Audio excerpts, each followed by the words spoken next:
이란의 수도 테헤란이 불타고 있습니다.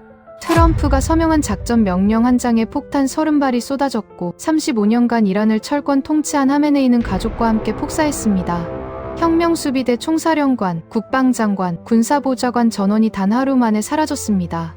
석유 매장량 세계 4위, 천연가스 2위, 중동의 강대국 이란이 무너지는 데 걸린 시간은 불과 몇 시간이었습니다.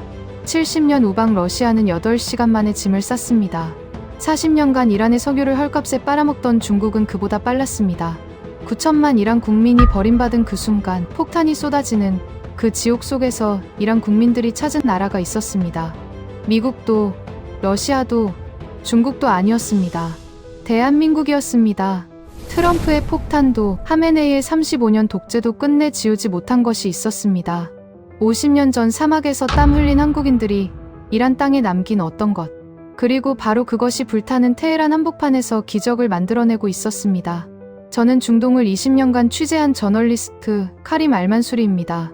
테헤란 특파원으로 수년을 보내며 이란을 제 두 번째 고향이라 여겼습니다.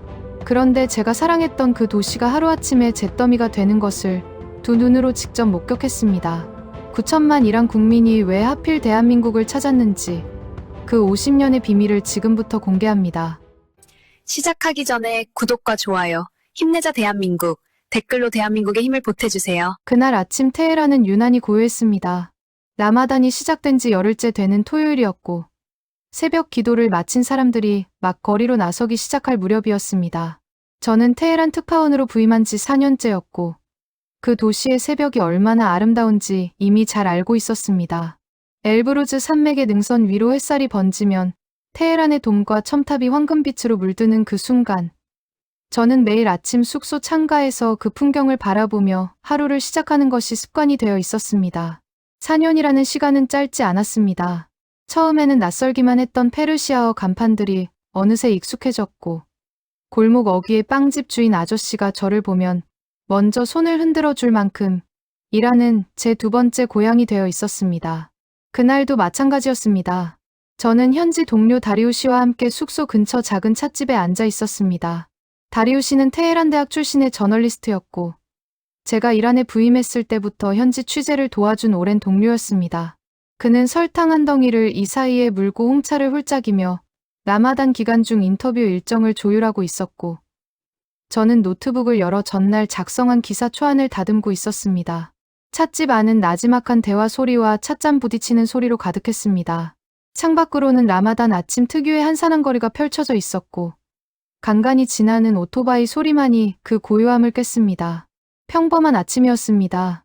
적어도 오전 10시 전까지는요. 처음에는 먼 곳에서 울리는 천둥 같은 소리였습니다. 저는 처음엔 공사 소음이라고 생각했습니다. 테헤란은 언제나 어딘가에서 공사가 진행 중인 도시였으니까요. 그런데 다리우시의 얼굴이 순식간에 굳어졌습니다. 그는 홍차잔을 내려놓고 창밖을 응시했습니다. 저도 고개를 돌렸습니다. 테헤란 북쪽 하늘에 검은 연기 기둥이 솟아오르고 있었습니다. 하나가 아니었습니다. 서너 개의 연기 기둥이 거의 동시에 하늘을 찌르고 있었습니다. 다리우시가 낮고 떨리는 목소리로 중얼거렸습니다. 이건 공사가 아니야. 그 순간 제 휴대폰이 울렸습니다. 서울 본사 편집장이었습니다. 카림, 지금 테헤란 상황 어때? 트럼프가 방금 성명 냈어. 긴급 속보야. 저는 떨리는 손으로 노트북을 열었습니다. 트럼프의 성명이 실시간으로 올라오고 있었습니다. 짧고 단호한 문장이었습니다. 미합 중국은 오늘 이란 핵시설 및 군사 인프라에 대한 대규모 군사 작전을 개시했습니다. 작전명은 장대한 분노였습니다. 중동, 나아가 전 세계의 평화를 달성할 때까지 폭격은 이번 주 내내 필요하다면 그 이상 계속될 것이라고 트럼프는 못을 박았습니다. 찻집 안에 모든 사람들이 멈췄습니다. 누군가의 손에서 찻잔이 미끄러져 바닥에 떨어졌습니다. 유리 깨지는 소리가 유난히 크게 울렸습니다. 테헤란 북부 보안구역에 폭탄 30발이 집중 투하됐다는 속보가 이어졌습니다. 하메네이가 주로 머물던 그 구역이었습니다. 테헬스 폭격기가 동원됐고 항공모함 2척이 페르시아만에 이미 진입해 있었습니다. 사실상의 전면전이었습니다. 이란 적신월사의 첫 번째 긴급 보고가 올라왔습니다. 사망자 최소 2011명, 부상자 747명이었습니다. 그리고 그 중에는 수업 중이던 초등학교 아이들도 있었습니다. 그 학교 한 곳에서만 148명이 숨졌습니다. 저는 그 숫자를 화면으로 읽으면서 손이 굳어버렸습니다. 저널리스트로 20년을 살아왔지만 그 숫자 앞에서는 아무것도 쓸 수가 없었습니다. 다리우시가 벌떡 일어섰습니다. 그의 얼굴은 하얗게 질려 있었습니다. 가족들한테 연락해야 해. 그는 그 말만 남기고 찻집 밖으로 뛰어나갔습니다. 저는 그 자리에 굳어선 채 창밖을 바라봤습니다. 연기 기둥은 이제 5개, 6개로 늘어나 있었습니다. 테헤란, 이스파한, 케르만샤, 쿰, 카라지. 동시다발적이었습니다. 2시간 뒤 트럼프가 직접 소셜미디어에 글을 올렸습니다. 역사상 가장 사악한 인물 중 하나가 죽었다는 내용이었습니다. 하메네이 사망 확인이었습니다. 이란 정부는 처음에 적의 심리전이라며 부인했습니다. 하지만 트럼프 발표 4시간 뒤 이란 국영방송이 특별 방송을 통해 하메네이의 사망을 공식 발표하고 40일간의 국가애도 기간을 선포했습니다. 35년간 이란을 지배한 독재자가 사라진 겁니다. 혁명수비대 총사령관, 국방장관, 군사보좌관, 하메네이의 딸과 사위, 손녀까지 가족 4명이 함께 폭사했다는 소식이 뒤따랐습니다. 저는 20년간 중동을 취재하면서 전쟁을 여러 번 목격했습니다. 이라크에서, 시리아에서, 레바논에서. 하지만 그날 테헤란의 하늘을 바라보며 느낀 것은 달랐습니다. 이건 국지전이 아니었습니다. 이란이라는 나라 자체를 겨냥한 것이었습니다. 그리고 그 순간 저는 미처 알지 못했습니다. 이 폭격이 끝이 아니라 시작이라는 것을. 그리고 이 잿더미 속에서 전 세계의 누구도 예상하지 못한 일이 곧 벌어질 것이라는 사실을. 하메네이 사망 소식이 공식 확인된 직후 테헤란은 이상한 침묵에 빠졌습니다. 폭격은 계속되고 있었습니다. 하늘에서는 여전히 굉음이 울렸고 땅은 주기적으로 진동했습니다. 그런데 거리의 사람들은 뛰지 않았습니다. 울지도 않았습니다. 그저 멍하니 하늘을 올려다보고 있었습니다. 35년간 이란을 지배한 최고 지도자가 사라졌다는 사실을 아직 실감하지 못하는 것 같았습니다. 어쩌면 너무 많은 일이 너무 짧은 시간 안에 벌어진 탓이었을 겁니다. 저 역시 마찬가지였습니다. 기사를 써야 한다는 것을 알면서도 손가락이 키보드 위에서 멈춰 있었습니다. 혁명수비대 총사령관이 폭사했습니다. 국방장관이 폭사했습니다. 군사보좌관이 폭사했습니다. 하메네이의 딸과 사위, 손녀까지 가족 4명이 함께 사라졌습니다. 이란의 권력 핵심부가 단 몇 시간 만에 통째로 날아간 겁니다. 35년 동안 이란을 쥐고 흔들었던 하메네이 체제가 트럼프의 작전 명령 한 장의 흔적도 없이 무너졌습니다. 저는 취재 수첩에 이 사실들을 받아 적으면서 손이 떨리는 것을 느꼈습니다. 숫자들이 너무 컸습니다. 사망자 최소 2011명, 부상자 747명, 수업 중 폭격당한 초등학교에서만 아이들 148명. 이것은 전쟁이 아니라 학살에 가까웠습니다. 그런데 그보다 더 잔인한 일이 벌어지고 있었습니다. 폭격이 시작되고 정확히 8시간 뒤의 일이었습니다. 테헤란 외교구역, 각국 대사관이 밀집한 그 거리에서 가장 먼저 움직인 것은 이란의 70년 우방을 자처했던 나라의 대사관이었습니다. 검은색 차량 행렬이 줄지어 대사관 정문을 빠져나왔습니다. 뒤에는 짐이 잔뜩 실린 트럭이 따랐습니다. 국기조차 내리지 않았습니다. 그냥 떠났습니다. 8시간이었습니다. 고작 8시간 만에 70년 우정이 쓰레기통에 버려진 겁니다. 저는 그 장면을 직접 목격했습니다. 마침 외교구역 인근에서 취재 중이었던 저는 대사관 차량들이 빠져나가는 것을 보고 처음엔 대피 명령이 내려진 줄 알았습니다. 하지만 곧 그것이 일시적인 대피가 아니라는 것을 알았습니다. 트럭에 실린 짐의 양이 달랐습니다. 서류함, 컴퓨터, 금고, 예술품까지 대사관 안에 모든 것이 실려 나오고 있었습니다. 돌아올 생각이 없는 짐이었습니다. 저는 카메라를 들어 그 장면을 찍었습니다. 그리고 본사로 영상을 전송하면서 짧은 메모를 덧붙였습니다. 70년 동맹, 8시간 만에 끝났습니다. 또 다른 나라의 대사관은 그보다 4시간이 더 빨랐습니다. 수십 년간 이란의 석유를 헐값에 사들이며 전략적 동반자라는 이름을 붙여줬던 그 나라였습니다.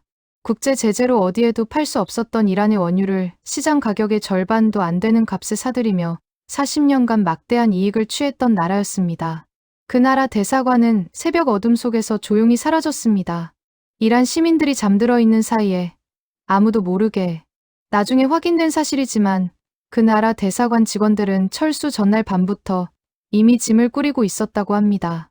폭격이 시작되기도 전에 이미 떠날 준비를 하고 있었던 겁니다. 저는 이란에 4년을 살면서 현지 사람들이 이 두 나라에 대해 어떻게 생각하는지 잘 알고 있었습니다. 그들은 이 두 나라를 진정한 동맹이라고 믿지 않았습니다. 하지만 그렇다고 이렇게까지 빠르게, 이렇게까지 노골적으로 등을 돌릴 거라고는 생각하지 않았던 것 같았습니다. 테헤란 남부의 한 시장 골목에서 60대 상인이 중얼거리는 말이 제 귀에 박혔습니다. 결국 우리 기름만 노린 거였지. 석유가 안 나오는 나라였으면 전화번호도 안 줬을 거야. 그 상인의 목소리에는 눈물도 없었습니다. 분노도 없었습니다. 그저 오래전부터 알고 있었던 사실을 다시 확인하는 사람의 체념만이 있었습니다. 그리고 더 가혹한 현실이 기다리고 있었습니다. 이란 정부가 인터넷을 차단했습니다. 전화도, 카드 거래도, 은행 자동화기기도 전부 멈췄습니다. 9천만 이란 국민이 사실상 디지털 감옥에 갇혔습니다. 폭격이 쏟아지는 상황에서 가족과 연락할 수도 없고 어디서 무슨 일이 벌어지는지 알 수도 없는 48시간이었습니다. 국제인권단체들은 이것을 학살을 감추기 위한 디지털 차단이라고 규정했습니다. 테헤란의 한 휴대폰 가게에서는 30분 만에 새 휴대폰 100대가 팔렸다고 했습니다. 인터넷이 완전히 끊기기 전에 마지막으로 가족에게 연락하려는 사람들이 몰려든 겁니다.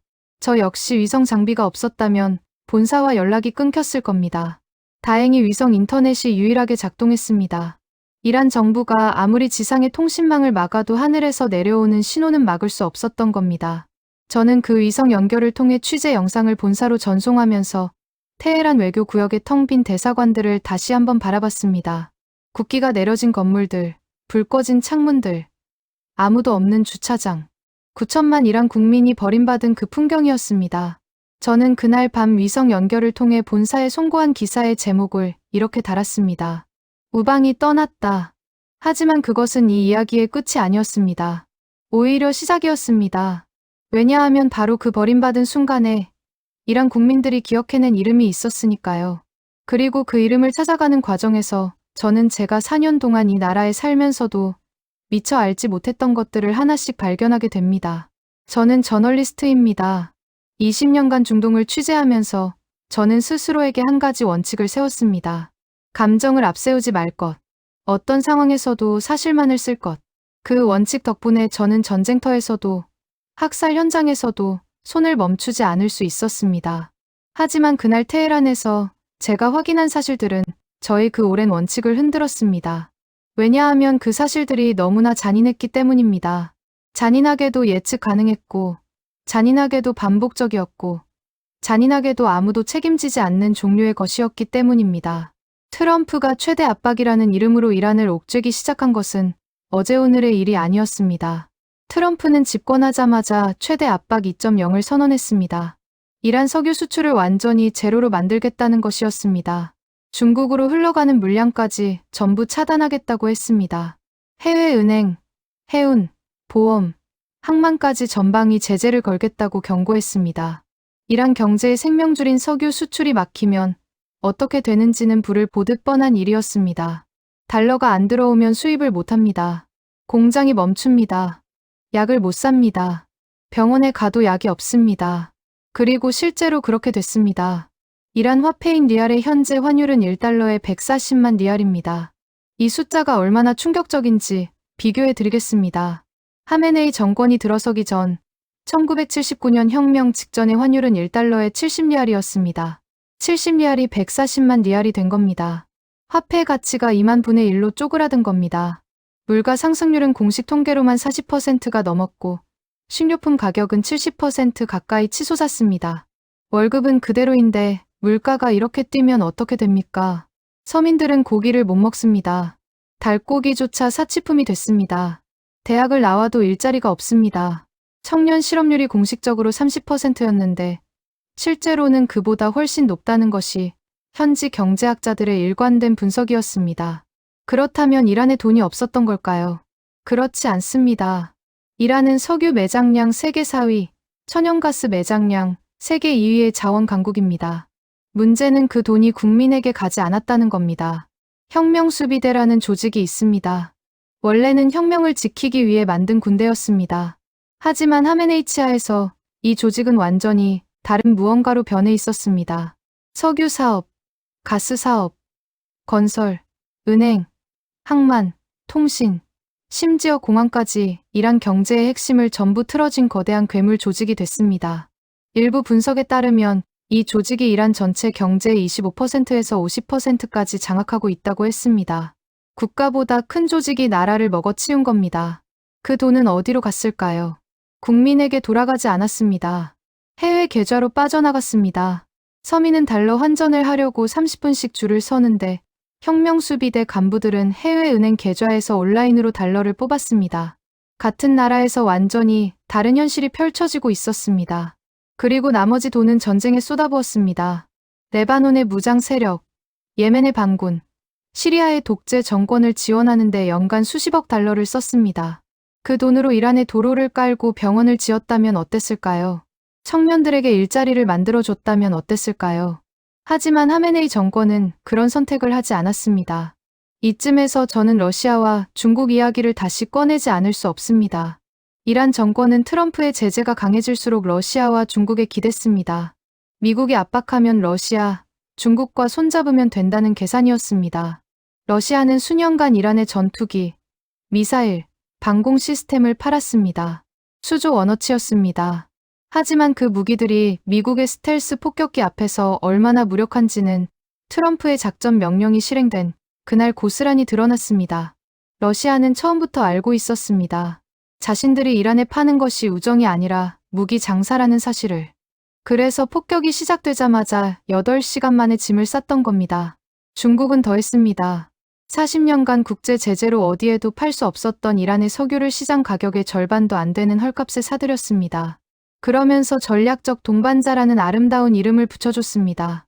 하지만 트럼프의 미사일이 테헤란에 떨어지자마자 그 아름다운 이름은 흔적도 없이 사라졌습니다. 러시아보다 4시간이나 빠르게 도망친 겁니다.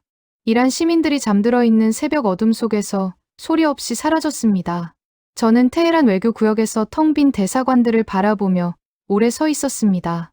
국기가 내려진 건물들, 불 꺼진 창문들, 아무도 없는 주차장. 70년 우정이 증발한 자리였습니다. 취재 수첩을 꺼내 메모를 했습니다. 그런데 손이 멈췄습니다. 무엇을 써야 할지 알고 있었지만 그 사실을 문장으로 만드는 것이 너무 쓸쓸했습니다. 결국 저는 이렇게 썼습니다. 그들은 이란의 자원을 원했던 것이지 이란을 원했던 것이 아니었다.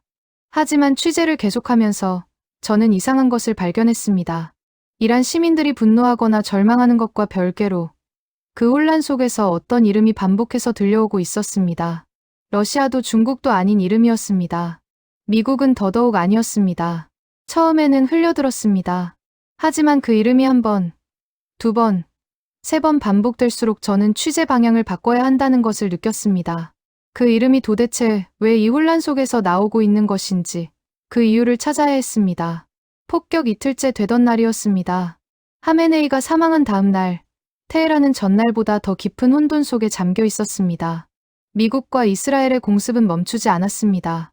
트럼프는 중동의 평화를 달성할 때까지 폭격은 이번 주 내내 필요하다면 그 이상 계속될 것이라고 못을 박은 상태였습니다.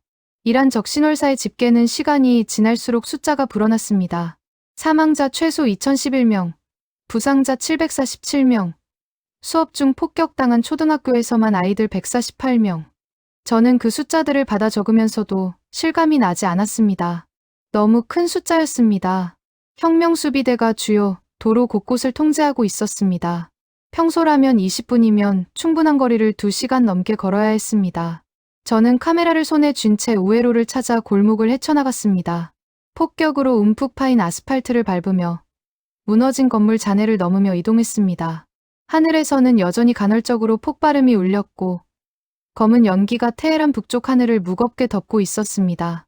거리는 텅 비어 있었습니다. 문을 닫은 가게들, 내려진 셔터들, 바람에 흔들리는 빈 노점. 불과 이틀 전만 해도 라마단의 활기로 가득했던 그 거리가 유령 도시처럼 변해 있었습니다. 그때였습니다. 골목 모퉁이를 돌아서다가 제 눈에 뭔가 걸렸습니다. 도로 표지판이었습니다. 폭격의 충격파로 기둥이 약간 기울어져 있었지만 글씨는 아직 선명했습니다. 페르시아어와 함께 병기된 그 표지판에는 낯선 단어가 적혀 있었습니다. 서울로. 저는 발걸음을 멈췄습니다. 서울. 대한민국의 수도 이름이었습니다. 테헤란 한복판에서, 그것도 폭격으로 잿더미가 되어가는 이 도시에서 왜 서울이라는 이름이 도로 표지판에 새겨져 있는 걸까요? 저는 한동안 그 표지판 앞에 서서 움직이지 못했습니다. 취재 본능이 발동했습니다. 저는 주변을 둘러봤습니다. 인근 건물 지하에 대피해 있는 주민들이 있었습니다. 저는 그중 한 노인에게 다가가 물었습니다. 이 길 이름이 왜 서울입니까? 노인은 잠시 저를 바라보더니 천천히 입을 열었습니다. 젊은 사람이군요. 이 길은 50년 전부터 서울로였습니다. 한국 사람들이 이 동네를 세웠거든요. 저는 노트를 꺼내 받아 적기 시작했습니다. 1977년이었습니다. 테헤란 북부 이 일대가 지금처럼 번화한 지역이 되기 전 이곳은 개발이 한창이던 구역이었습니다. 그 시절 이 거리에는 한국에서 건너온 젊은이들이 있었습니다. 건설 근로자들이었습니다. 양복을 입은 외교관들이 아니었습니다. 햇볕에 새까맣게 그을린 얼굴로 땀에 젖은 작업복을 입고 손바닥 가득 굳은 살이 박힌 채로 이 땅을 닦았던 사람들이었습니다. 그 수가 2만 명이 넘었습니다. 섭씨 60도가 넘는 사막의 열기 속에서 하루 10시간씩 일했습니다. 도로를 깔고 댐을 세우고 정유공장을 지었습니다. 그런데 그들이 남긴 것은 도로와 건물만이 아니었습니다. 노인이 말을 이었습니다. 다른 나라에서 온 건설 업체들은 달랐습니다. 유럽이나 미국의 회사들은 에어컨 나오는 사무실에 앉아 명령만 내렸습니다. 일한인 노동자들은 그저 싸구려 인력이었을 뿐이었습니다. 한국 사람들은 달랐습니다. 한국인 감독들은 일한인 인부들과 같은 햇볕 아래 섰습니다. 같은 모래바람을 맞았고 같은 물을 마셨습니다. 명령 대신 연장을 들었습니다. 더운 날에는 일한 아이들에게 먼저 물을 건넸습니다. 노인의 목소리가 잠시 떨렸습니다. 우리 어머니가 늘 하시던 말씀이에요. 그 한국 청년들은 우리한테서 뭔가를 가져가러 온 게 아니라 우리와 함께 무언가를 만들러 온 사람들이었다고. 그리고 1977년 6월 테헤란시와 서울시가 자매결연을 맺으면서 이 거리에 서울로라는 이름이 붙었습니다. 서울과 테헤란 양 시민의 영원한 우위를 다짐한다는 문구가 새겨진 표지석이 세워졌습니다. 하지만 그로부터 2년 뒤 이슬람 혁명이 일어났습니다. 혁명 세력은 왕조 시절의 모든 흔적을 지웠습니다. 거리 이름이 바뀌었고 동상이 무너졌고 왕조 시절의 관료들은 처형되었습니다. 서울로의 이름을 교환했던 당시 테헤란 시장조차 총사령에 처해졌습니다. 혁명의 광풍이 모든 것을 집어삼켰습니다. 그런데 이상한 일이 벌어졌습니다. 테헤란의 거의 모든 거리 이름이 바뀌었는데 딱 하나 서울로만은 그대로 남았습니다. 저는 노인에게 물었습니다. 왜 이 거리만 이름이 바뀌지 않았을까요?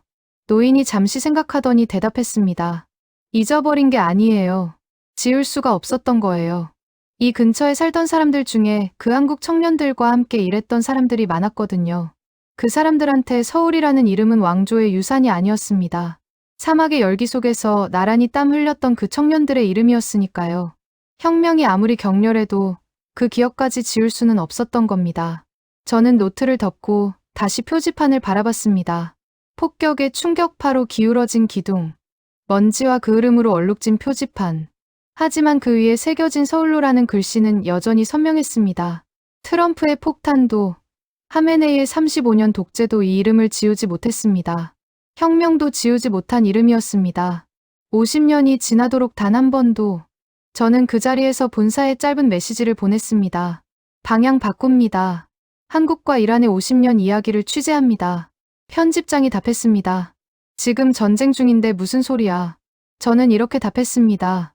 이게 전쟁보다 더 중요한 이야기일 수 있습니다. 그리고 그 판단이 틀리지 않았다는 것을 저는 곧 알게 됩니다. 왜냐하면 서울로라는 이름 뒤에는 제가 상상도 하지 못했던 이야기가 숨어 있었기 때문입니다. 이란이 잊지 못한 한국의 진짜 이유. 그 이야기는 지금부터 시작됩니다. 서울로 표지판 앞에서 노인과 헤어진 뒤 저는 취재 방향을 완전히 바꿨습니다. 전쟁 특파원으로서 저의 임무는 폭격 현장을 취재하고 사상자 숫자를 집계하고 군사적 분석을 내놓는 것이었습니다. 하지만 그 순간 저는 그것보다 더 중요한 것이 있다는 확신이 들었습니다. 9천만 이란 국민이 버림받은 이 순간, 러시아도 중국도 아닌 한국이라는 이름이 왜 이 혼란 속에서 반복해서 들려오는 것인지 그 이유를 찾아야 했습니다. 저는 대피 중인 현지 지식인들을 수소문했습니다. 이란과 한국의 관계를 아는 사람을 찾아야 했습니다. 그리고 폭격 이틀째 오후, 저는 테헤란 서부의 한 아파트 지하 대피소에서 뜻밖의 인물을 만났습니다. 이란 국제관계를 30년간 연구해온 전직 외교부 자문 교수였습니다. 그는 저를 보자마자 이렇게 말했습니다. 기자군요. 잘 왔습니다. 이 이야기는 세상에 알려져야 합니다. 그가 꺼낸 첫 번째 이야기는 아크 부대였습니다. 아크. 아랍어로 형제라는 뜻입니다. 2011년 1월, 아라비아 반도 남동쪽 끝자락 아랍에미리트의 대한민국 육군 특수전사령부 소속 부대가 파견됐습니다. 창군 이래 최초의 군사협력 목적 해외 파병이었습니다. 그 부대의 이름이 아크 부대였습니다. 교수가 말을 이었습니다. 미국은 아랍에미리트에 수십억 달러어치의 전투기와 미사일을 팔았습니다. 하지만 미국은 그 나라 군인들에게 싸우는 법을 가르쳐 주지 않았습니다. 무기를 많이 팔수록 좋으니까요. 스스로 싸울 수 있는 군대를 만들어주는 것은 무기 장사에 도움이 되지 않으니까요. 한국은 달랐습니다. 무기를 팔기 전에 먼저 사람을 보냈습니다. 그것도 한국군 최정예 특전사를. 아크 부대 대원들은 섭씨 50도의 사막에서 아랍에미리트 군인들과 함께 훈련했습니다. 고공 강화 훈련, 대테러 작전, 해상 침투 작전을 함께 했습니다. 단순히 전투 기술만 가르친 것이 아니었습니다. 군인 정신을, 기강을, 체계적인 훈련 문화를 통째로 이식했습니다. 그 결과 아랍에미리트 특전사 사령관이 공식 석상에서 이렇게 말했다는 이야기가 중동 전역에 퍼졌습니다. 아크 부대원들의 용맹함과 헌신, 군인다운 모습을 통해 우리는 많은 것을 배우고 있습니다. 형제라는 이름은 빈말이 아니었습니다. 아랍에미리트는 그 보답으로 한국이 위기에 처했을 때 한국 전체가 7일간 사용할 수 있는 원유 600만 배럴을 비축해 두겠다고 약속했습니다. 동맹 조약에도 없는 약속이었습니다. 오직 형제 사이에서만 가능한 약속이었죠. 교수가 잠시 숨을 고르더니 말을 이었습니다. 그런데 이란 사람들의 마음에 태극기를 더 깊이 각인시킨 것은 따로 있습니다. 총 대신 청진기를 든 한국 군인들이었습니다. 동명부대 이야기였습니다. 동명. 동쪽에서 온 밝은 빛이라는 뜻입니다. 2007년 7월, 대한민국은 레바논 남부에 350명 규모의 유엔 평화유지군을 파견했습니다. 이스라엘과 헤즈볼라의 충돌로 민간인 수천 명이 희생된 그 땅이었습니다. 동명부대의 공식 임무는 감시와 정찰이었습니다. 불법 무기와 무장 세력의 유입을 차단하는 것이었습니다. 위험한 임무였습니다. 하지만 동명부대가 세계를 놀라게 한 것은 전투력이 아니었습니다. 그들은 매주 5개 마을을 순회하며 주민들을 진료했습니다. 내과, 치과, 성형외과, 수술까지. 유엔 레바논 임무단 전체에서 이동식 치과 버스를 운영한 것은 동명부대가 유일했습니다. 병원에 갈 수 없는 가난한 마을 사람들에게 그것은 기적과 같은 일이었습니다. 여성들에게는 재봉 교실과 비누 만들기 교실을 열어 자립 기반을 만들어줬습니다. 아이들에게는 태권도와 한국어를 가르쳤습니다. 도로를 깔고 정수시설을 세우고 폐기물 재활용 공장까지 지원했습니다. 동명부대가 파병 이후 진료한 현지 주민의 수는 14만 명이었습니다. 14만 명의 레바논 사람들이 한국 군의관의 손길을 받은 겁니다. 교수가 목소리를 낮췄습니다. 그 중에 3명의 아이가 있었습니다. 태어나서 한 번도 소리를 들어본 적 없는 청각장애 아이들이었습니다. 동명부대의 지원으로 인공와우 수술을 받은 그 아이들이 태어나서 처음으로 소리를 들었습니다. 레바논 현지 주민들이 동명부대를 뭐라고 불렀는지 아십니까? 신이 내린 선물이라고 불렀습니다. 그리고 그 이름은 레바논을 넘어 중동 전역으로 퍼졌습니다. 이란에도 닿았습니다. 저는 잠시 말을 잃었습니다. 트럼프가 이란에 퍼부은 것은 폭탄 30발이었습니다. 하메네이가 35년간 이란 국민에게 준 것은 독재와 가난과 학살이었습니다. 러시아가 이란에 판 것은 결국 쓸모없는 무기였습니다. 중국이 이란에서 가져간 것은 헐값의 석유였습니다. 그런데 한국이 중동에 준 것은 청진기였습니다. 아이들의 귀에 소리를 선물했습니다. 도로를 깔았습니다. 함께 땀을 흘렸습니다. 그리고 형제라는 이름을 남겼습니다. 교수가 마지막으로 말했습니다. 이란 사람들은 이것을 알고 있었습니다. 아크 부대 이야기도, 동명부대 이야기도 중동에서는 이미 오래전부터 알려진 이야기였습니다. 그래서 지금 이 폭격 속에서도 이란 사람들이 기억하는 이름이 한국인 겁니다. 트럼프의 폭탄도 하메네이의 독재도 그 기억만은 지울 수 없었던 겁니다. 저는 대피소를 나서며 하늘을 올려다봤습니다. 여전히 연기가 피어오르고 있었습니다. 폭격은 계속되고 있었습니다. 하지만 저는 이제 이 이야기가 어디로 향하고 있는지 알 것 같았습니다. 그리고 그 다음에 벌어질 일은 제가 20년 취재 인생에서 단 한 번도 목격한 적 없는 종류의 것이었습니다. 대피소를 나선 저는 다시 거리로 향했습니다. 폭격 이틀째의 테헤란은 전날과는 다른 공기를 품고 있었습니다. 전날이 공포와 혼돈의 날이었다면 이틀째는 묘한 고요함이 감돌았습니다. 폭발음은 여전히 들렸습니다. 하늘의 연기도 거치지 않았습니다. 트럼프는 폭격을 멈출 생각이 없다는 것을 거듭 천명했고 이란의 군사시설은 시간이 지날수록 하나씩 잿더미가 되어갔습니다. 하메네이가 사망하고 혁명수비대 핵심 지휘부가 전멸한 상황에서 이란의 권력 공백은 갈수록 깊어지고 있었습니다. 그런데 바로 그 공백 속에서 이상한 일이 시작되고 있었습니다. 처음에는 소문처럼 들렸습니다. 위성 인터넷이 유일하게 작동하고 있었습니다. 이란 정부가 지상의 모든 통신망을 차단했지만 하늘에서 내려오는 신호는 막을 수 없었습니다. 그 위성 연결을 통해 영상 하나가 빠르게 퍼져나가고 있었습니다. 누군가가 동명부대의 활동 영상을 편집해서 올린 것이었습니다. 한국 군의관이 레바논 어린이를 안아주는 장면, 이동식 치과 버스에서 할머니의 이를 치료하는 장면, 태권도를 배우며 활짝 웃는 아이들의 얼굴, 도로를 함께 깔고 마을 사람들과 나란히 서서 기념사진을 찍는 장면, 그 영상 위에 페르시아어 자막이 올라갔습니다. 이것이 한국의 군대입니다. 그들은 총 대신 청진기를 들었습니다. 미사일 대신 도로를 깔았습니다. 정복자가 아닌 형제로 왔습니다. 그 영상 바로 옆에 또 다른 영상이 나란히 올라갔습니다. 트럼프의 폭격 선언 장면과 러시아, 중국 대사관이 새벽 어둠 속에서 도망치는 장면이었습니다. 대비는 잔인할 만큼 선명했습니다. 한편에서는 청진기를 든 한국 군인이 레바논 어린이의 귀에 소리를 선물하고 있었고, 다른 한편에서는 70년 우방이라던 나라의 외교관들이 캄캄한 새벽에 짐을 싸서 도망치고 있었습니다.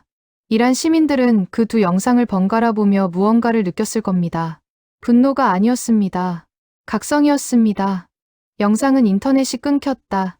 이어지기를 반복하는 불안정한 접속 사이로 퍼져나갔습니다.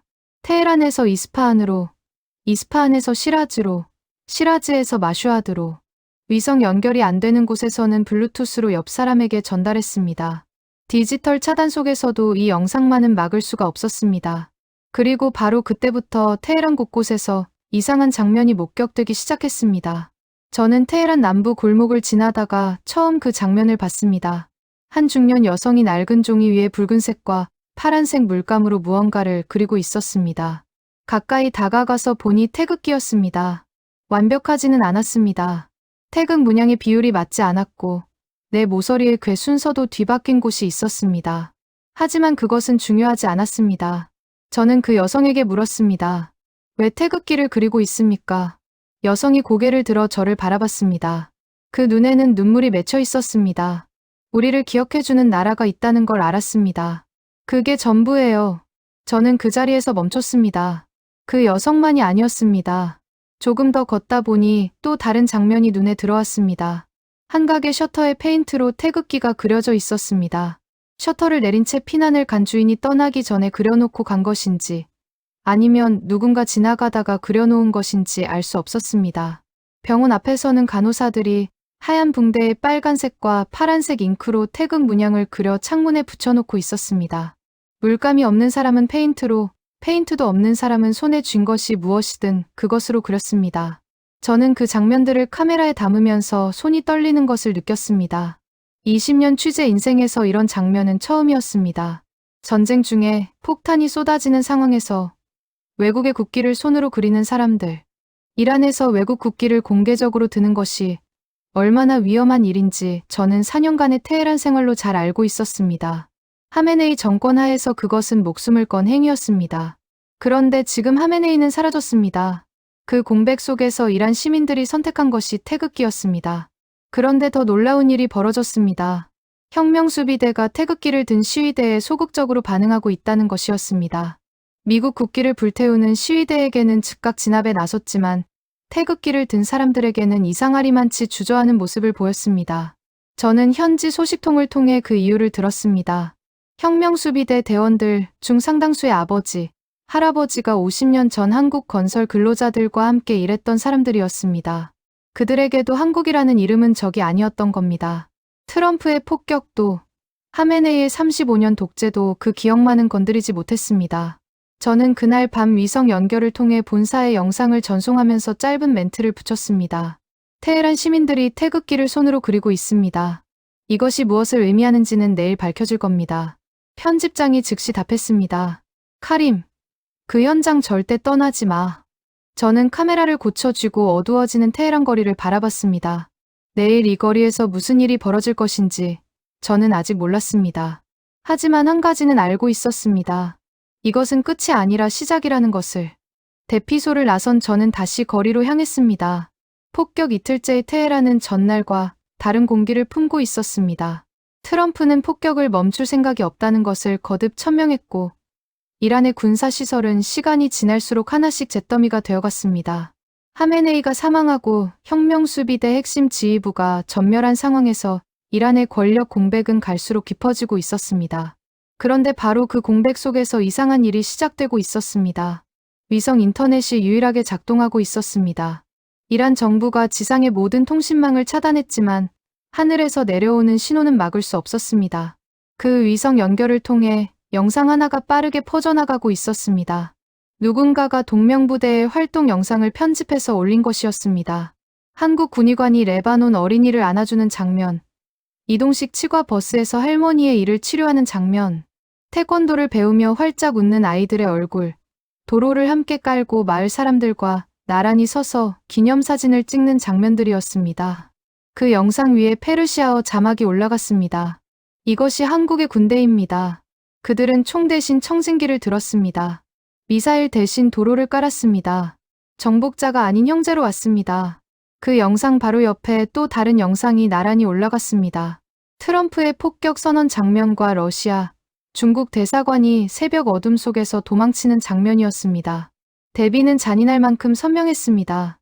한편에서는 청진기를 든 한국 군인이 레바논 어린이의 귀에 소리를 선물하고 있었고, 다른 한편에서는 70년 우방이라던 나라의 외교관들이 캄캄한 새벽에 짐을 싸서 도망치고 있었습니다. 이란 시민들은 그 두 영상을 번갈아 보며 각성하기 시작했습니다. 그런데 바로 그 순간 흥미로운 일이 벌어졌습니다. 그 영상을 처음 접한 일부 외신 기자들이 수치의 의문을 제기하기 시작한 겁니다. 저도 처음에는 반신반의했습니다. 동명부대가 레바논에서 진료한 현지 주민이 14만 명이라는 수치가 나왔을 때 저와 함께 취재 중이던 프랑스 출신 기자 한 명이 코웃음을 쳤습니다. 350명짜리 부대가 14만 명을 진료했다고요? 숫자가 잘못된 거 아닙니까? 그 기자의 반응은 이상한 것이 아니었습니다. 저도 처음에는 같은 생각이었으니까요. 350명의 군인이 파병 기간 동안 14만 명을 진료한다는 것은 상식적으로 납득하기 어려운 숫자였습니다. 저는 직접 확인에 나섰습니다. 위성 연결을 통해 UN 레바논 임무단 공식 기록을 뒤졌습니다. 숫자는 정확했습니다. 14만 명. 오히려 제가 놓친 것이 있었습니다. 동명부대는 단순히 부대원들만 진료에 나선 것이 아니었습니다. 한국에서 민간 의료 봉사단을 추가로 파견했고 현지 의료 인력과 협력 체계를 구축했습니다. 이동식 치과 버스는 일주일에 5개 마을을 순회했습니다. 그것을 파병 전체 기간으로 환산하면 14만이라는 숫자는 오히려 보수적인 집계였습니다. 저는 그 사실을 확인하고 나서 프랑스 기자에게 검증 결과를 전달했습니다. 그는 잠시 말을 잃었다가 이렇게 중얼거렸습니다. 어떻게 군대가 이런 일을 합니까? 그 질문이 핵심이었습니다. 어떻게 군대가 이런 일을 합니까? 그 질문은 단순한 감탄이 아니었습니다. 저를 포함한 여러 외신 기자들이 처음에 주목한 것은 숫자였습니다. 14만 명 진료, 600만 배럴 석유 비축 약속, 2만 명 건설 근로자. 그런데 숫자를 검증하는 과정에서 우리의 시선은 자연스럽게 다른 곳으로 이동했습니다. 결과에서 원인으로, 도대체 왜 한국은 이런 방식을 선택했는가 하는 질문으로, 저는 다시 전직 외교부 자문교수를 찾아갔습니다. 그에게 그 질문을 던졌습니다. 왜 한국은 무기를 팔기 전에 사람을 먼저 보냈습니까? 왜 군대를 보내면서 청진기를 들게 했습니까? 교수가 잠시 생각하더니 대답했습니다. 한국은 70년 전에 그 반대편에 있었던 나라이기 때문입니다. 70년 전 한국은 전쟁의 잿더미 위에서 있었습니다. 전 세계에서 가장 가난한 나라 중 하나였습니다. 그때 한국을 도운 것은 군대를 보낸 나라들이었습니다. 그 기억이 한국 사람들의 몸속에 남아있는 겁니다. 받아본 사람만이 줄 수 있는 방식이 있습니다. 한국이 중동에서 하는 것들이 바로 그 방식입니다. 저는 그 말을 받아 적으면서 손을 멈췄습니다. 받아본 사람만이 줄 수 있는 방식. 트럼프는 이란에 폭탄을 줬습니다. 하메네이는 35년간 이란 국민에게 가난과 독재를 줬습니다. 러시아는 쓸모없는 무기를 팔았습니다. 중국은 헐값에 석유를 가져갔습니다. 그런데 한국은 달랐습니다. 총 대신 청진기를 들었고, 명령 대신 연장을 들었고, 착취 대신 동행을 선택했습니다. 그것이 결과가 아니라 원인이었습니다. 50년이 지나도 이란 사람들이 한국을 기억하는 이유, 그것이 원인이었습니다. 그리고 바로 그 원인이 만들어낸 결과가 테헤란 거리에서 펼쳐지고 있었습니다. 처음에는 테헤란 남부 골목에서였습니다. 한 중년 여성이 낡은 종이 위에 붉은색과 파란색 물감으로 태극기를 그리고 있었습니다. 완벽하지 않았습니다. 태극 문양의 비율이 맞지 않았고 내 모서리의 궤 순서도 뒤바뀐 곳이 있었습니다. 하지만 그것은 중요하지 않았습니다. 저는 그 여성에게 물었습니다. 왜 태극기를 그리고 있습니까? 여성이 고개를 들어 저를 바라봤습니다. 그 눈에는 눈물이 맺혀 있었습니다. 우리를 기억해주는 나라가 있다는 걸 알았습니다. 그게 전부예요. 그 여성만이 아니었습니다. 조금 더 걷다 보니 또 다른 장면이 눈에 들어왔습니다. 한 가게 셔터에 페인트로 태극기가 그려져 있었습니다. 병원 앞에서는 간호사들이 하얀 붕대에 빨간색과 파란색 잉크로 태극 문양을 그려 창문에 붙여놓고 있었습니다. 물감이 없는 사람은 페인트로, 페인트도 없는 사람은 손에 쥔 것이 무엇이든 그것으로 그렸습니다. 이란에서 외국 국기를 공개적으로 드는 것이 얼마나 위험한 일인지 저는 4년간의 테헤란 생활로 잘 알고 있었습니다. 하메네이 정권 하에서 그것은 목숨을 건 행위였습니다. 그런데 지금 하메네이는 사라졌습니다. 그 공백 속에서 이란 시민들이 선택한 것이 태극기였습니다. 더 놀라운 것은 혁명수비대의 반응이었습니다. 미국 국기를 불태우는 시위대에게는 즉각 진압에 나섰지만 태극기를 든 사람들에게는 이상하리만치 주저하는 모습을 보였습니다. 저는 현지 소식통을 통해 그 이유를 들었습니다. 혁명수비대 대원들 중 상당수의 아버지, 할아버지가 50년 전 한국 건설 근로자들과 함께 일했던 사람들이었습니다. 그들에게도 한국이라는 이름은 적이 아니었던 겁니다. 트럼프의 폭격도, 하메네이의 35년 독재도 그 기억만은 건드리지 못했습니다. 총을 든 군인들조차 태극기 앞에서 방아쇠를 당기지 못하는 이유가 거기 있었습니다. 저는 그날 밤 위성 연결을 통해 본사의 영상을 전송하면서 짧은 멘트를 붙였습니다. 테헤란 시민들이 태극기를 손으로 그리고 있습니다. 혁명수비대조차 멈칫하고 있습니다. 이것이 무엇을 의미하는지는 내일 밝혀질 겁니다. 편집장이 즉시 답했습니다. 카림, 그 현장 절대 떠나지 마. 저는 카메라를 고쳐쥐고 어두워지는 테헤란 거리를 바라봤습니다. 내일 이 거리에서 무슨 일이 벌어질 것인지 저는 아직 몰랐습니다. 하지만 한 가지는 알고 있었습니다.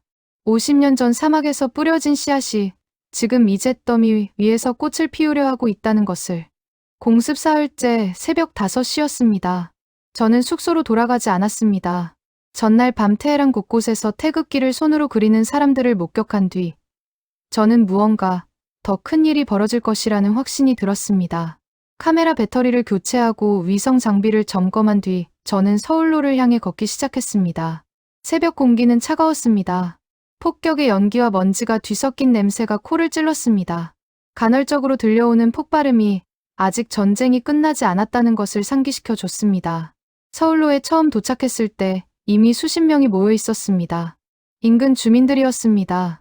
폭격으로 부서진 건물 잔해를 밟으며 먼지 가득한 새벽 공기를 헤치며 한 명 한 명 모여들고 있었습니다.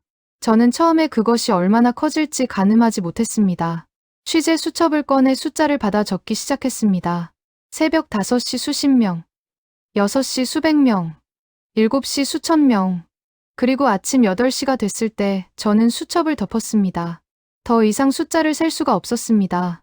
서울로와 인근 도로가 사람들로 빼곡하게 들어찼습니다. 추산조차 불가능했습니다. 수십만 명이라는 보도가 나왔고 그 이상이라는 추정도 있었습니다. 저는 그 인파 속을 헤치며 이동했습니다. 그리고 그때 놀라운 것을 발견했습니다. 서울로 표지판 앞에 줄이 서 있었습니다. 한 줄이 아니었습니다. 수십 줄의 질서 정연한 행렬이 거리를 가득 메우고 있었습니다. 그들의 손에는 저마다 종이가 들려 있었습니다. 어떤 사람은 빼곡하게 글을 적어왔고, 어떤 사람은 아예 노트를 찢어 몇 줄을 적어왔습니다. 어떤 사람은 포장지 뒷면에, 어떤 사람은 처방전 여백에, 어떤 사람은 손바닥에 글씨를 적어왔습니다. 저는 가까이 다가가 그 글의 내용을 확인했습니다. 페르시아어였습니다. 저는 옆에 있던 현지 통역사에게 읽어달라고 했습니다. 대한민국 정부 귀중. 우리 이란 국민은 미국도 러시아도 중국도 믿지 않습니다. 오직 한국만이 우리를 다시 세울 수 있다고 믿습니다. 재건을 도와주십시오. 정복자가 아닌 친구를, 미사일이 아닌 청진기를, 파괴가 아닌 건설을. 우리는 50년 전의 약속을 기억합니다. 통역사의 목소리가 떨렸습니다. 저도 말을 잃었습니다. 그것은 자발적인 청원이었습니다. 누구도 조직하지 않았습니다. 누구도 동원하지 않았습니다. 어떤 정당도 어떤 시민단체도 어떤 종교 지도자도 이 일을 지시하지 않았습니다. 하메네이 정권이 무너진 권력 공백 속에서 트럼프의 폭탄이 쏟아지는 하늘 아래에서 9천만 이란 국민의 간절한 마음이 저절로 한 곳에 모인 것입니다. 저는 주변을 취재했습니다. 줄을 서 있는 한 젊은 여성에게 물었습니다. 왜 여기 왔습니까? 여성이 대답했습니다. 할머니한테 들었어요. 어렸을 때 동네에 한국 사람들이 있었대요. 더운 날에도 이란 아이들에게 물을 먼저 줬다고. 그래서 저는 한국이 좋은 나라라는 걸 알고 있어요. 50년 전 한국 청년이 이란 아이에게 건넨 물 한 잔이 세대를 넘어 이렇게 전해지고 있었습니다. 그런데 바로 그 순간 흥미로운 일이 벌어졌습니다. 제 옆에서 취재 중이던 미국 방송 기자 한 명이 고개를 저었습니다. 그는 저에게 낮은 목소리로 말했습니다. 카림, 저 사람들이 진짜로 한국을 원한다고 생각해요. 한국이 뭘 할 수 있겠어요. 미국도 못하는 중동 재건을 한국이 한다고요. 저는 그 말에 바로 대답하지 않았습니다. 대신 취재 수첩을 꺼내 그에게 숫자를 보여줬습니다. 레바논 동명부대 진료 인원 14만 명. 아랍에미리트 아크 부대 창설 이후 방산 수출 증가액. 아랍에미리트가 한국을 위해 비축한 원유 600만 배럴. 그 기자는 숫자를 훑어보더니 눈썹을 찡그렸습니다. 이거 검증된 수치예요? 저는 고개를 끄덕였습니다. UN 공식 기록, 현지 정부 발표, 방산협력 공개 자료에서 전부 확인한 수치라고 말했습니다. 그 기자는 잠시 말이 없었습니다. 그리고 천천히 카메라를 들어 서울로에 모인 인파를 향했습니다. 그의 시선이 달라졌습니다. 처음에는 이란의 혼란을 담으려 했던 카메라가 이제는 한국과 이란 사이의 50년 역사를 담으려 하고 있었습니다. 관심이 결과에서 원인으로 이동하는 순간이었습니다.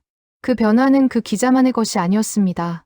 서울로에 모인 수십만 인파를 중계하던 외신들이 처음에는 이란의 내부 혼란과 권력 공백에 초점을 맞췄습니다. 하메네이 사후 후계 구도, 혁명수비대의 동향, 트럼프의 다음 행보. 그것이 그날 아침까지 외신들의 관심사였습니다.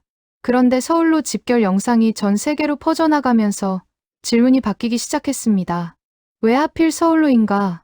왜 하필 한국인가?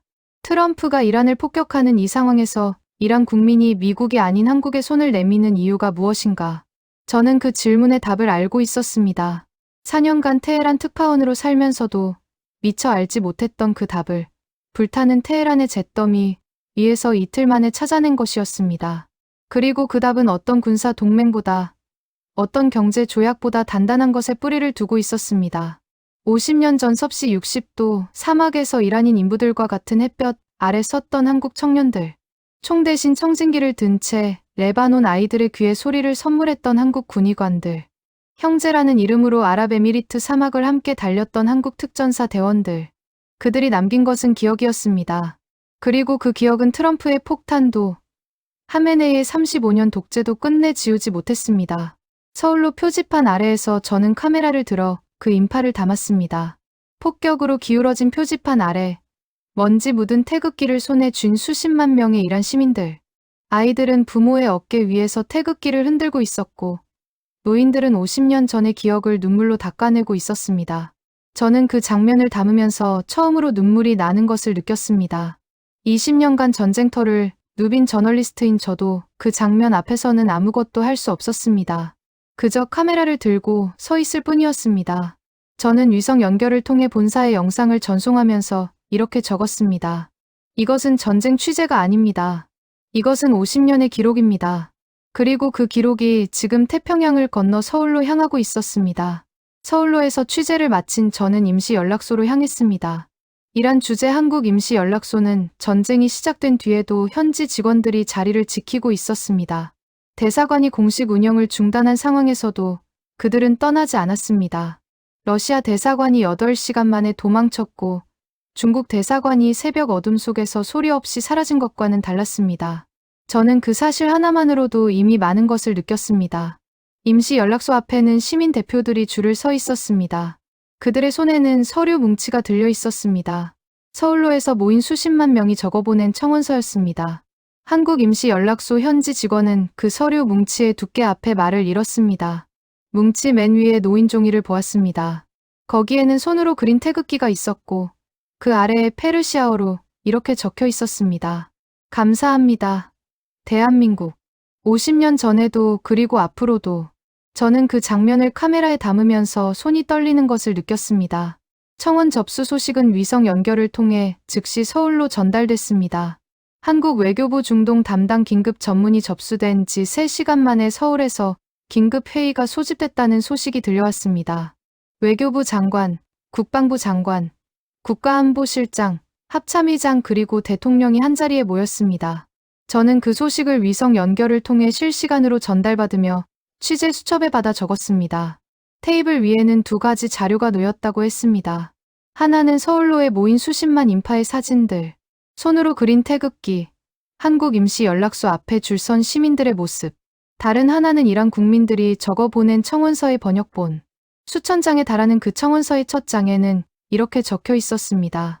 대한민국 대통령 귀하. 우리 이란 국민은 대한민국의 재건 지원을 요청합니다. 우리는 트럼프의 폭격 아래 있지만 미국을 원하지 않습니다. 우리는 러시아의 무기를 받았지만 러시아를 믿지 않습니다. 우리는 중국의 돈을 받았지만 중국을 존경하지 않습니다. 우리가 원하는 것은 50년 전 사막에서 우리와 함께 땀 흘렸던 그 나라입니다. 총 대신 연장을 들었던 그 나라입니다. 미사일 대신 병원을 세우는 그 나라입니다. 대한민국이여. 다시 한번 우리에게 와 주십시오. 서울 회의실에 무거운 침묵이 흘렀다고 했습니다. 그런데 바로 그 순간 흥미로운 일이 벌어졌습니다. 회의 참석자 중 일부가 이 청원의 규모와 자발성에 의문을 제기했다는 겁니다. 수십만 명이 자발적으로 모였다는 것이 쉽게 믿기지 않았던 겁니다. 어떤 조직이나 정당이 배후에 있는 것 아니냐는 의견이 나왔습니다.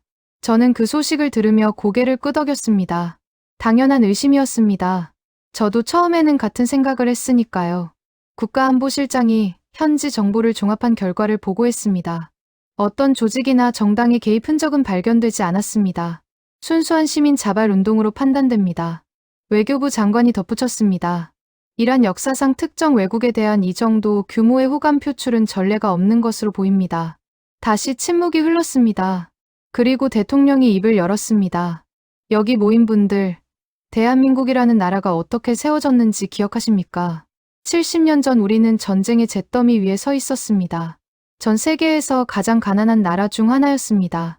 그때 우리를 도운 나라들이 있었습니다. 그들이 피를 흘려준 덕분에 우리가 여기까지 왔습니다. 대통령이 테이블 위에 사진을 가리켰습니다. 서울로에 모인 이란 시민들의 사진이었습니다. 지금 저 사람들은 70년 전의 우리입니다. 전쟁의 한복판에서 버림받은 절망 속에서 누군가의 손길을 기다리고 있는 사람들. 그런데 그 사람들이 부르는 이름이 대한민국이라면 우리가 외면할 수 있겠습니까? 회의실의 공기가 달라졌습니다. 국방부 장관이 발언했습니다. 아크부대와 동명부대의 경험이 있습니다. 우리 군은 중동 재건 작전에 대한 충분한 역량과 노하우를 보유하고 있습니다. 합참의장이 이어받았습니다. 무력 개입이 아닌 인도적 재건 지원이라면 트럼프 행정부와의 협의도 가능한 방향입니다. 이라크에서 아프가니스탄에서 리비아에서 트럼프도 알고 있을 겁니다. 폭탄으로 부순 것은 폭탄으로 다시 세울 수 없다는 것을. 파괴한 뒤의 재건은 폭격보다 100배 어렵습니다. 그리고 그 재건을 할 수 있는 나라가 어딘지 세계는 이미 알고 있습니다. 대통령이 자리에서 일어섰습니다. 대한민국은 홍익인간의 나라입니다. 널리 인간을 이롭게 한다는 것. 그것은 구호가 아니라 소임입니다. 이란의 9천만 국민이 우리를 부르고 있다면 우리는 가야 합니다. 70년 전 우리가 도움을 받았듯이 이제는 우리가 도울 차례입니다. 이것이 대한민국의 품격입니다. 회의실의 모든 사람들이 자리에서 일어섰습니다.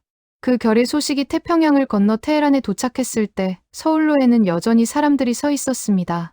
잿더미가 된 그 거리 위에서 먼지 묻은 태극기를 손에 쥔 채로 저는 서울로 표지판 아래에 서서 그 인파를 바라봤습니다.